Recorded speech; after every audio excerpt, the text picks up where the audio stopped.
আমাদের বৈষয়িক চাহিদাগুলো না আকাশচুম্বী, সীমাহীন। আজকে যদি আপনার প্রাপ্তির ঝুড়িতে একটা কিছু যোগ হয়, পরক্ষণেই দেখবেন আপনার চাহিদা বেড়ে গেছে। ধরুন আজকে আপনার একটা পুরাতন কার আছে, কালকে আপনার চাহিদা হবে নতুন আরেকটি কার। আপনি আজকে যদি একটা ছোট অ্যাপার্টমেন্টের মালিক হন, আগামীকাল কিন্তু আপনার প্রত্যাশা বা চাহিদা আবার হবে যে একটা বড় বাড়ি চাই।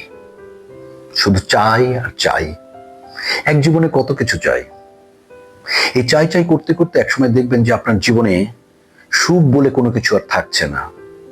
জীবনে পেরেশানি আসছে। যখনই কোনো কিছু অপ্রাপ্তি হবে তখন দেখবেন যে আপনি হতাশায় পর্যবসিত হচ্ছেন। কাজেই জীবনকে যদি আপনি সুখী করতে চান, তাহলে এই প্রত্যাশার লাগামটাকে টেনে ধরতে হবে।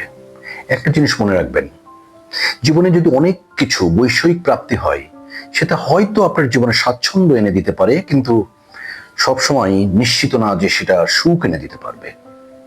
সবাই সুখী হন।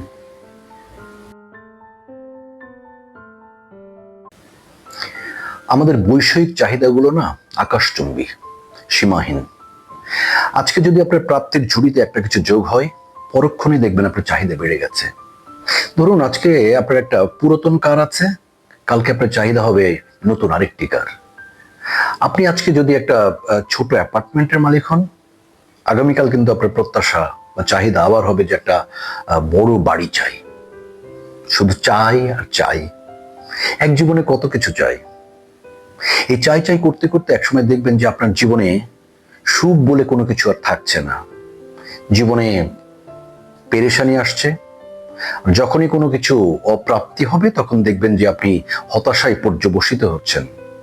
কাজেই জীবনকে যদি আপনি সুখী করতে চান, তাহলে এই প্রত্যাশার লাগামটাকে টেনে ধরতে হবে।